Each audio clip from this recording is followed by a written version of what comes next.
Hi, crafty friends. My name is Jeannie, and I'm participating in the Save the Crafty YouTuber video hop for the third year in a row. These crafty videos in this video hop will be a great distraction from the world's news today, and you can discover new card makers along the way. Each video along this hop is also giving away a prize, and you can leave a comment for a chance to win. I'm personally giving away a $25 gift card to a crafty shop of your choice. So leave a comment. For today's card, I'm sharing a fun shaped pop-up card using Honeybee Stamps Mason Jar die along with Ink on Three's Big Bold Magnolias and Heels to Use stamp sets. I'll also have all the dimensions down below in the description in case you're interested in recreating this card. This card, when folded down, will fit into a 6x6 envelope.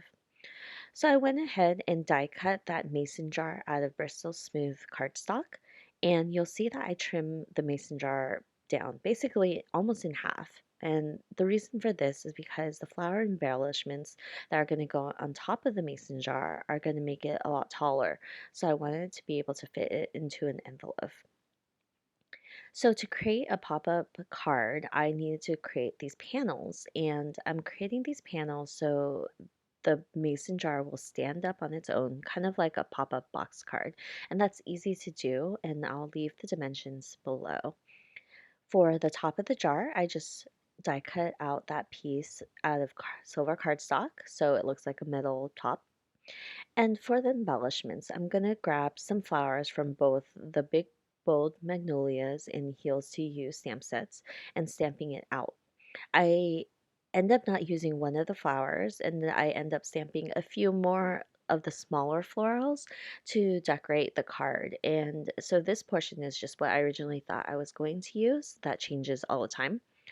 And I'm stamping it out with blackout ink, which is safe for Copic marker coloring.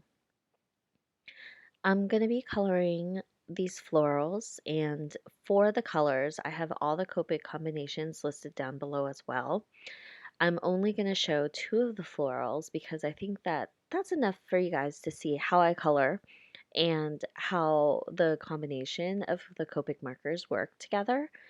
And for the leaves and the greens, I basically color them all at the same time. I found that if I'm going to coloring everything in a particular color at the same time makes it so much faster. So you don't have to keep on opening and closing pens and switching. And so for the leaves, I'm just using three colors and it works really well. And I think that it provides enough contrast to have a little bit of a pop. So for the middle of the flowers, I'm just going in with two Copic colors just for a little dimension. It's just a yellow and a golden yellow, and it works really well. For my first floral combination, I'm going for a light pinky coral, almost red, but not really kind of color, and I really like how it goes. So I usually will go in with the lightest color to the darkest and then back out to the lightest. And I think that that really helps me blend everything out. And if you don't want to do this, that's fine too. I know that when I first started coloring, I used to go with the lightest to the darkest, and that worked really well. But I tended to go back in to blend it out. And so I think that this works well for me. And I usually will start out with where all the shadows are. So I'll go in with the lightest and add that color where I think all the shadows are. And I'll go in with each darker color just to add a little bit of that darker color for the contrast. So by the time I get to the darkest color, that's exactly where all the shadows will be, and then I'll blend everything out using the lighter colors. So for me, this works, and I know that it's a little bit more time consuming because you are going through multiple colors for one image, but I think it looks really good, and I think that the contrast really pops here. For my second flower, I'm going to do the same exact thing where I go in with my lightest to the darkest and then back out to my lightest. And I picked some pink colors. And you'll notice that I move the paper around because I just flick out, and it's easier for me to flick out away from me than, you know, flicking towards me. And it's just something I'm more comfortable with. So I do turn the paper a lot, especially with an image like this where it has a lot of layers. So Once I finish coloring these, I will skip over the other florals because you'll be seeing the same thing. The concept's the same. I do from the lightest to the darkest, back out to the lightest. For the mason jar, I decided to add a little bit of distress ink. It's in tumble glass. And if you have this color, you know it's very light. So it's hard to pick up on camera, like how much of this ink is there, but it's there. And then once I add all the decor on it, it makes it look even lighter. But I wanted that glassy feel. And glass is usually just clear, right? But with the blue, it kind of helps add that little effect. So for the pop-out panels, I just add a little bit of adhesive. For the top of the jar, I add a little adhesive and stick it right on. I don't have to worry about it because it fits perfectly. It's made for this particular jar. For the pop-out panels, I go ahead and also add adhesive to the sides, and I'll be adhering them to the mason jar so it becomes a little bit of a box. And while doing this, I was thinking, how was I going to add the flowers on the box or on the mason jar if the panels for the pop-up were at the bottom of the jar? And so after I did this, I was like, okay, I need to add two more panels on the top. And it works perfectly because the jar tops are rectangular and I can add a panel right behind it too. So I just trim out a piece of the silver cardstock and I add those different panels as well, just so I can make this box. I also wanted to add a middle section so I can add a few more flowers just so it's a little bit of more dimension and there's three different layers of flowers coming out of this jar. And to be honest, I didn't plan to do that middle panel until afterwards. And so I kind of just um, guessed for the dimensions. So my dimensions that I'm going to write down aren't going to be perfect. And it really depends on like where you place the pop-up panel sides too. So you can just trial and error. If you watched a lot of my videos, I tend to do a lot of interactive cards without using interactive dies, and a lot of the time you just kind of have to wing it, and this is what I did here. So I had originally trimmed out a piece that was too short and I set the score lines and it didn't fit in the middle, so I had to go back and do it again.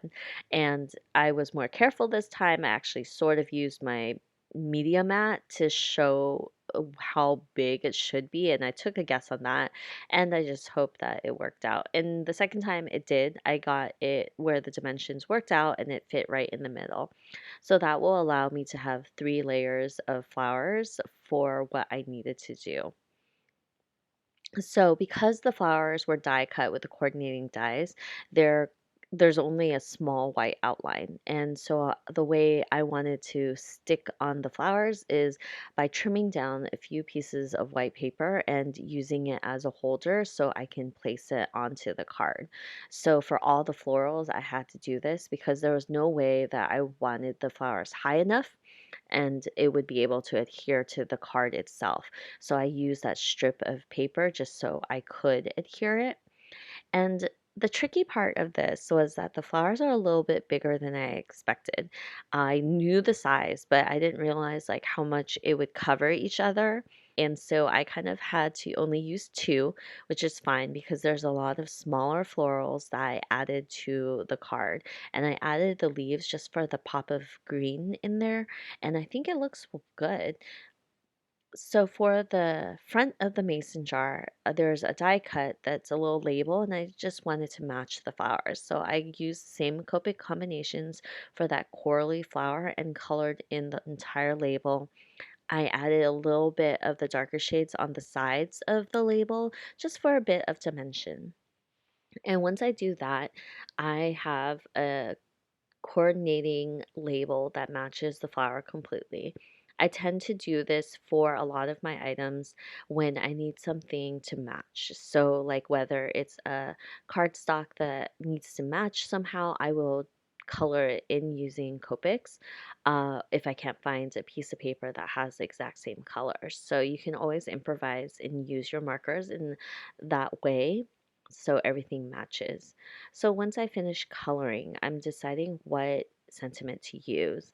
And in the Heels to You coordinating die set, there are words, and I decided to go with just a simple sentiment saying, "You're beautiful."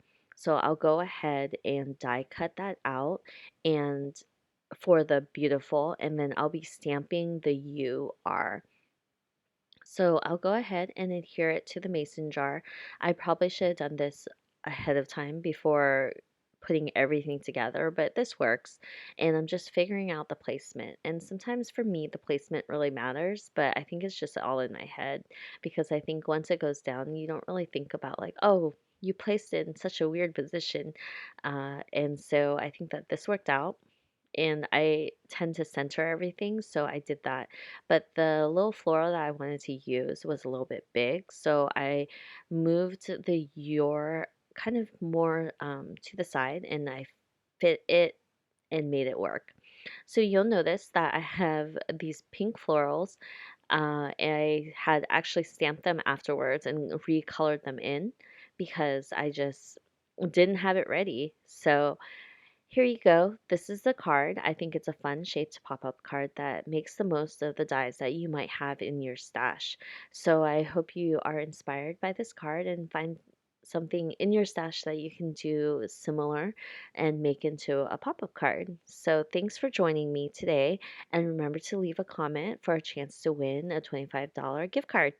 See you next time. Bye.